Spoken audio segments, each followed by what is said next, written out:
On June 20th, 2012, a 16-year-old boy named Craig Harrison was swimming with 3 other boys in a pool at the base of Mooney Falls. The water was measured, afterward, at about 5 feet deep. Not a canyon, not a current you'd see coming. 5 feet. In a pool people photograph every single day. He went under. One of the other boys tried to pull him up and was almost taken under with him. Investigators later said they couldn't even confirm whether the undercurrent that killed him was permanent or just that day's condition. Nobody could tell you, with confidence, whether the water that took a 16-year-old boy is still down there right now, waiting for the next swimmer who reads it as safe. That's the video. Not the chains. Not the 200-foot cliff everybody comes here dreading. The water. I put together the actual record on this place. The source deaths, the mechanisms, the rescue reports, because almost nothing you'll find about Havasu Falls online tells you the truth about what kills people here. If that's useful, the subscribe button is right there, and I'd appreciate it. By the end of this, you'll know what actually kills people at Havasu Falls, and it is almost never the thing they were afraid of on the way down. Start with what we don't know, because it matters more than what we do. There is no official death toll for Havasu Falls. Not because nobody's counted, because nobody's allowed to. The Havasupai Reservation is a sovereign nation. It sits outside Grand Canyon National Park's boundary and outside Coconino County's health jurisdiction. No Park Service mortality log covers it. No county register tracks it. Any number you've seen floating around online claiming a total body count is a guess, wearing a citation. What I can tell you is a floor, not a ceiling. Individually reported, individually sourced tourist deaths across the last 20 years. 6. A homicide in 2006, drownings in 2010, 2012, and 2017. An exertional collapse in 2017, a flash flood in 2024. 6 confirmed, almost certainly more, that never made a headline outside a small-town paper. Now put that against the crowd. Somewhere between 20 and 40,000 people a year make this hike. The tribe doesn't publish the real number, and every source disagrees. Up to 350 people camp in the same narrow strip of canyon, every single night, in season. A permit costs $455, sells out in minutes, and once you're locked in, you're locked in. No refund for weather, no refund for a flood, no refund for anything, once you're inside 90 days. Here's what that produces. Not a headline-grabbing disaster. A quiet, repeating arithmetic. A handful of deaths a year, folded into tens of thousands of trips that go fine. Rare enough that you'll never hear about it from a friend who went. Common enough that it happens on a schedule. That's not bad luck. Bad luck doesn't have a pattern. This does. And once you understand the pattern, you'll understand exactly why almost nobody sees it coming. Here's the thing about Havasu Falls. Everything about the first look is designed, by nature and by infrastructure, to lower your guard. You start at 5,200 feet, at a trailhead with a paved road and a real parking lot. You go down. Down feels safe. You're not gasping. You're not straining. You're walking downhill into cooler air with a full tank of energy and a full pack of water. 8 miles later, you're in a village. There's a cafe. There's fry bread. There's a general store. This does not feel like wilderness. It feels like a resort with a long driveway. And the water is the whole reason you came. It's warm, it's clear enough to see your own feet on the bottom, and it's full of other people swimming in it, right now, having a great time. Your brain runs a very simple calculation when it sees a crowd doing something without visible harm. This must be fine. That calculation has kept humans alive for most of our history. Here, it's exactly backwards. Because the danger in this canyon has no visual signature. A cliff announces itself. You look at 200 feet of exposed rock, and your body tenses before your brain even finishes the thought. Turquoise water, 2 feet deep, announces nothing. A storm building 10 miles away, on a plateau you can't see from the canyon floor, announces nothing. Heat building in your own body over the course of an hour announces almost nothing until it's already done damage. This is the idea I want you to hold on to for the rest of this video, because it explains every single death we're about to walk through. Havasu doesn't look dangerous. At the moment it becomes dangerous. The cliff you're afraid of on day one is the thing you can see. Everything that has actually killed someone here is something you couldn't. So let's name the thing everyone's afraid of, and then let's take it apart. The descent to Mooney Falls is 200 to 250 feet, nearly vertical, down chains bolted into wet travertine rock, through tunnels blasted by 19th century miners. People film their hands shaking on the way down. It is, by every visual measure, the scariest thing you'll do on this trip. And here's the reveal. In the individually verified record, not one tourist death is a fall from those chains. Not one. Guides who've done this descent dozens of times will tell you the same thing. Injuries down there are routine. Medevacs happen. But fatal falls almost never make the news, because they almost never happen. What actually killed people, again and again, was water they entered voluntarily. To swim, because it looked completely calm. Here's the mechanism, and this is the part nobody explains to you before you get in. A waterfall plunge pool is not a swimming pool. When water falls from height, it drives a column straight down into the pool below. And that column doesn't just disappear. It recirculates, curling back along the bottom and pulling back toward the base of the falls. If you're near that curtain, the water isn't pushing you away from danger. It's pulling you in and under. Investigators measured the pool below Mooney Falls at roughly 5 feet, standing depth for most adults, with an undercurrent strong enough that a second swimmer trying to rescue a drowning boy was almost pulled under with him. Above the falls, the mechanism flips. The water there looks even calmer. No visible current, no obvious edge. A 32-year-old man swimming at the top in 2010 went under and simply didn't come back up. He'd been carried by the current he couldn't feel, over the lip, 200 feet down. His body was found 100 yards downstream. And the rock underneath all of it is travertine, the same mineral buildup that gives the water its famous turquoise color. It's smooth, it's slick. There's nothing on the bottom to grab if the current has you. This is the actual leading killer here, not the chains, the water everyone came for. Let's build this out because it's not a single tragedy. It's a pattern with at least 3 separate names behind it. A 32-year-old from Ogden carried over Mooney Falls in 2010. A 36-year-old from Orem, in 2017, drowned trying to swim into a cave, hidden behind Beaver Falls, a spot people seek out specifically because it looks like an adventure and not a risk. And Craig Harrison, the 16-year-old scout you heard about at the start of this video. I want to sit with his story a moment longer, because it's the clearest window we have into how this actually happens. 19 boys and 12 adults were on that trip. Harrison was in the water with 3 other boys, apparently trying to swim under or near the falls itself. Not reckless behavior by any unusual standard, just what a teenager does at a beautiful waterfall on a hot day. The pool was about 5 feet deep. One witness described a very strong undercurrent, present specifically beneath and around the falls. When Harrison went under, another boy tried to pull him back up, and the same current very nearly took him too.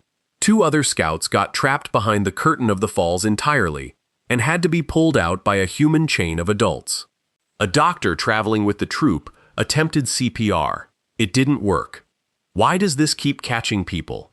Because the entire experience is marketed and photographed and lived as swimming.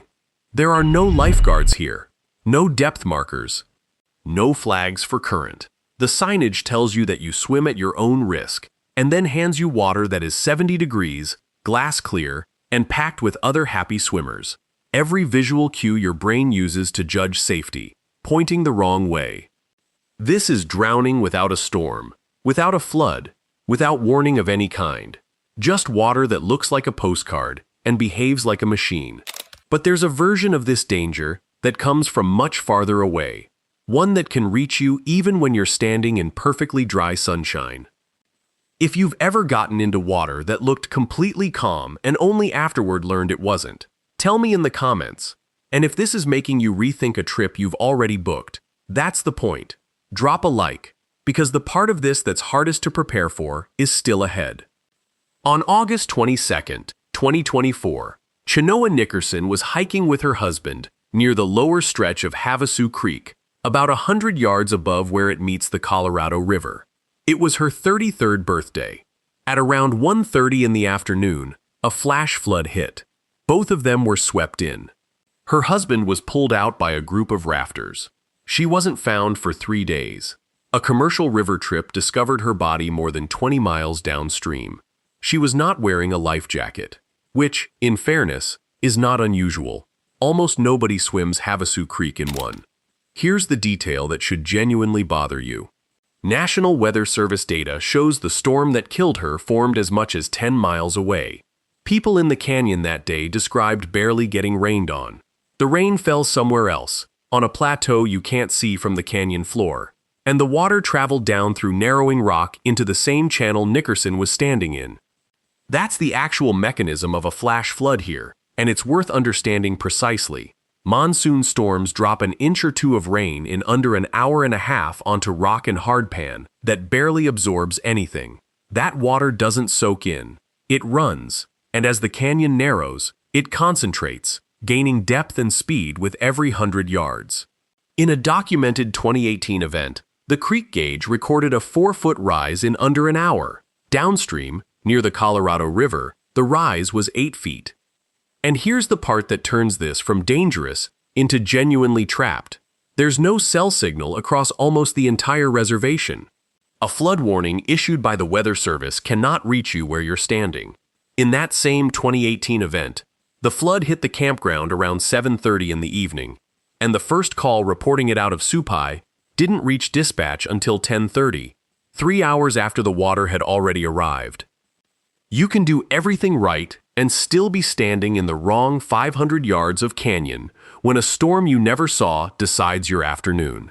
There's a third pattern, and it's the one with the least drama and, I think, the most relevance to you specifically. It doesn't happen at a waterfall. It happens on the trail, on the way out, usually on the last day of the trip.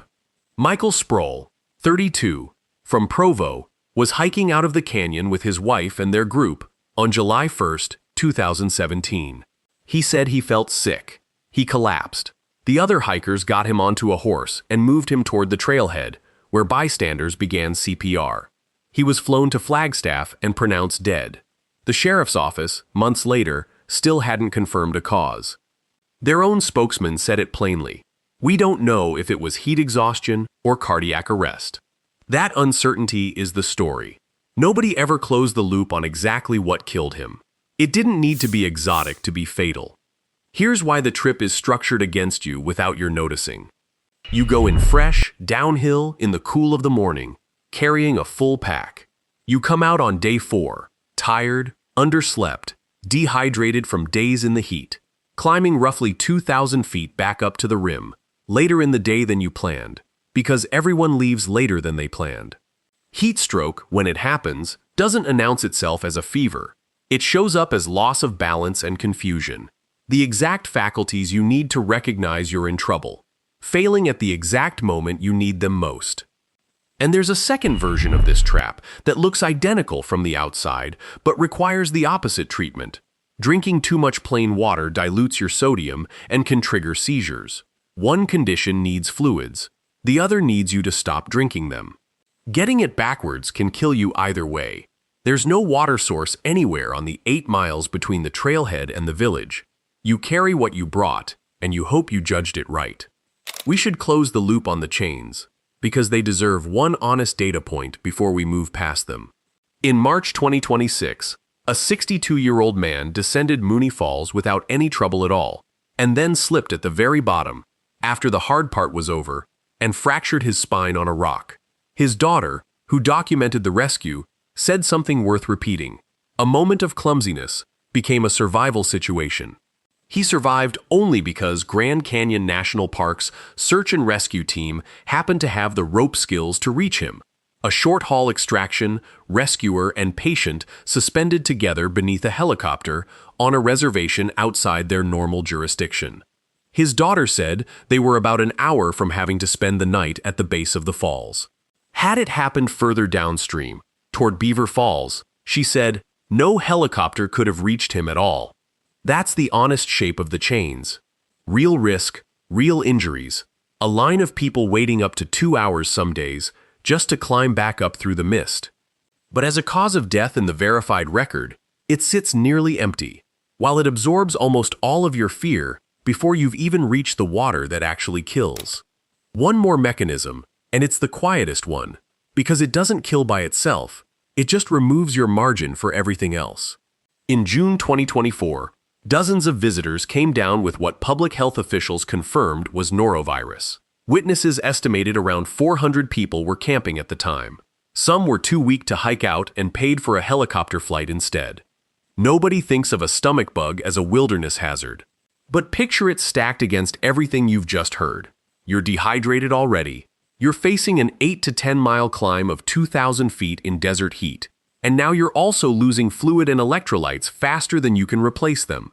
Norovirus doesn't need to be the thing that kills you. It just needs to make you weaker on the one day the canyon requires you to be strong.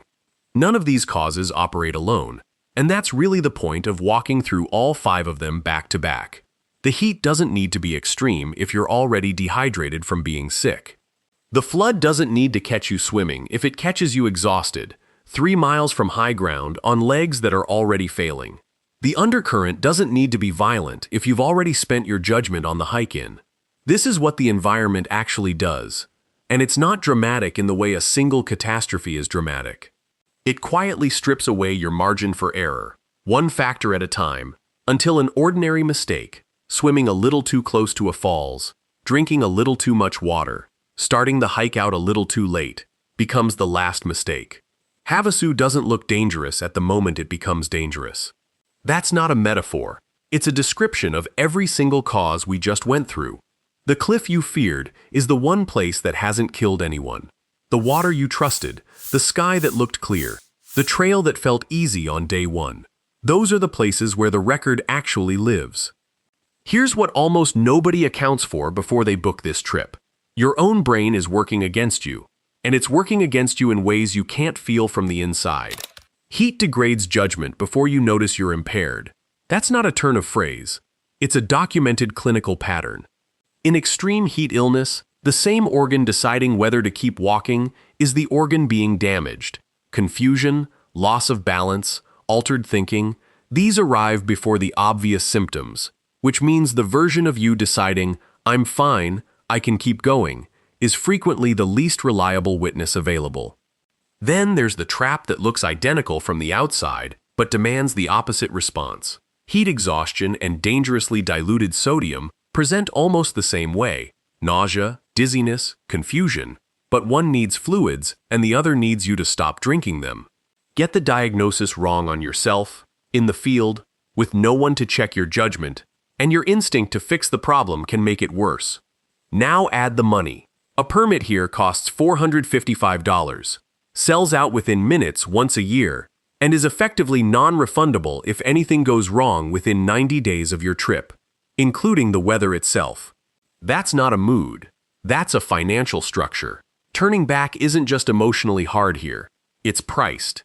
You paid for 4 days, and something in you will fight to get all 4. And then there's the crowd, working on you the whole time. Up to 350 people camping in the same narrow strip every night. Lines at the falls. Swimmers everywhere you look. Your brain reads a crowd doing something calmly as the single strongest evidence that the something is safe. And here, that evidence is wrong. One line has stayed with me since I read it. The daughter of the man who broke his back at Mooney Falls wrote, afterward, "I think Instagram has made it seem way less remote than it really is." That's the whole psychology of this place in one sentence. The photos you saw before you came weren't lying. They just weren't showing you the part that matters. Here's what almost nobody thinks about until they need it. Help here is not what you're used to. The tribe says this outright. On its own booking site, in language they clearly want you to read before you pay. There are no public medical facilities in Supai village. Trained emergency rescue teams are not readily available. Reliable emergency transportation is not available. And then this, only the injured individual will be evacuated. No one else, including others in the travel group, will be allowed in the helicopter. Read that again. If something happens to the person you came with, you may not be allowed to go with them. Most of the reservation has no cell signal.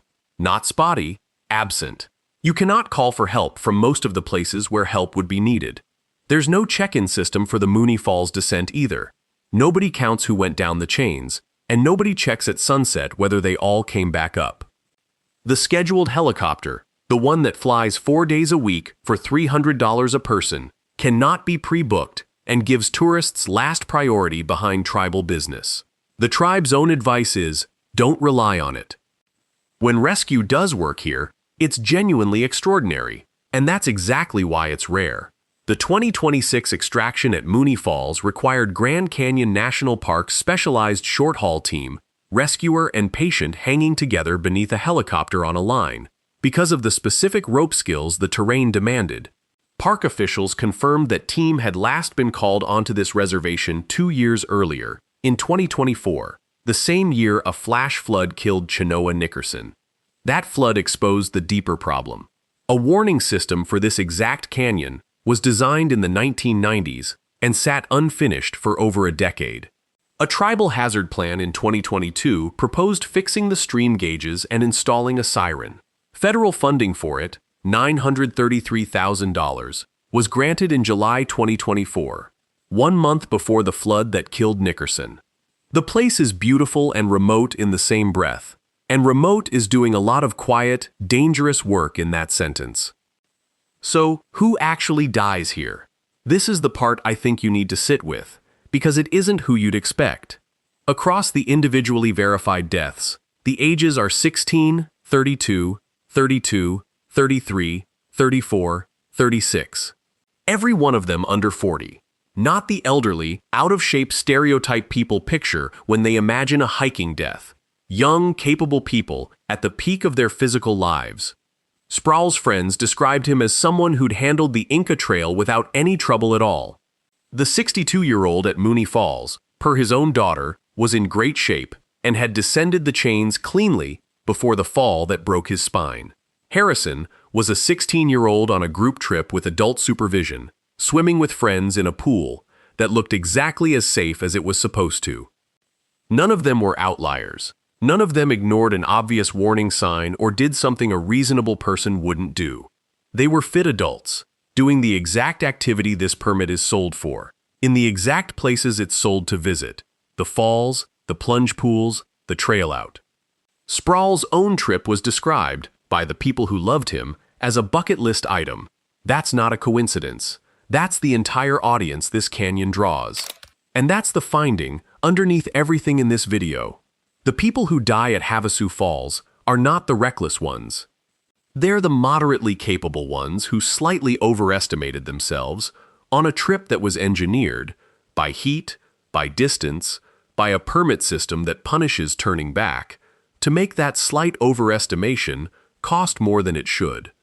This could be you, not because you'd be careless, because you'd be exactly as prepared as everyone in this video was. Havasu Falls isn't malicious. It doesn't want anything. It's just a canyon that produces the same conditions every year, for the same crowd, and every year a handful of people meet those conditions at the wrong moment. Havasu doesn't look dangerous. At the moment it becomes dangerous. And for most of the people in this video, that was the entire problem, from the first step down the trail to the last. The fact that stays with me isn't the flood, and it isn't the chains. It's 5 feet of water, that's all it took, in a pool photographed thousands of times a week, next to a sign that just says, "Swim at your own risk." I'd genuinely like to know, which of these caught you off guard, the water or the flood? And which place should I break down like this next? If you want more of this, the real record behind why these places actually kill people, not the version that gets repeated on social media, subscribe, and I'll see you in the next one.